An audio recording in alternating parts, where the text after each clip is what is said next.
So, let's eat mga ma'am. Tiging gawa nga, oh. Wow. Oh, look at that. Yummy kayo ni mga ma'am ba? Okay. Tadaan! Wow. Sus, pagkakuha na kay ano. Guwang kayo ba? Nakarisa na ito sa ginamus. Ginamus, oh. Ginamus na na sili. Aha. Baka lugar-lugar kung ginamos, and then nakalamian nga saging kay saging ni sa akong sister in Christ, tag 15 lang ang kilo, and then perti ka busok ang guwang kay ba niya hinog bitaw, nag-ilog ang hinog ang hilaw, pagka na lang ani mga men. So sa nakarelate diya sa saging nga nag-ilog ang hinog ug ang hilaw niya, muli akong ganun kaon bitang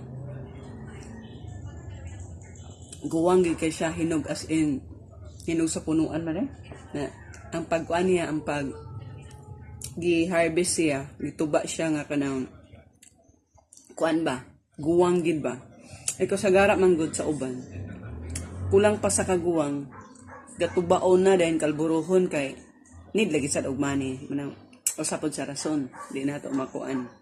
Labi na karong panahon nga crisis, so wala tayong mahimuan na. Pero kini, ang tagiani kay abunda man, so wala sila nang hinanglan nga dali-dalion. So ila man gining abot, and then ila nang pudeng gibaligya kay sobra naman kay sa ila ha. So muna nga nag-PM siya sa among GC, so nag-abil lang ko. Abil ko 2 ka kilo. At 2 ka kilo. Murag mo palit ka ni ko truda kay lami kay ang saging. Problema og napabakaha kaya akong mga sister gipang kuan na ra ba to nila dito gidayba na. As in lamay igaya. Oh, di ta magmahay ani mga ma'am, oh. Kus pagka na lang. So.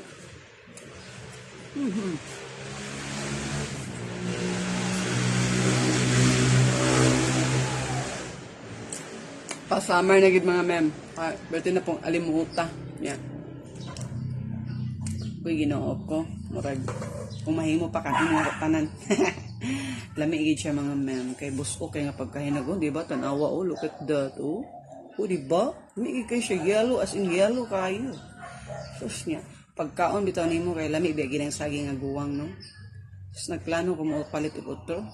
Pangutan na lagi anig napabaka dito, may pagpalit na kog daghan ba? Nya. Lamig gid kay mga ma'am. Oh, sus lamig kay siya isnakon kada adlaw ba. Ay ko mga alig ko la ako ano, mapura.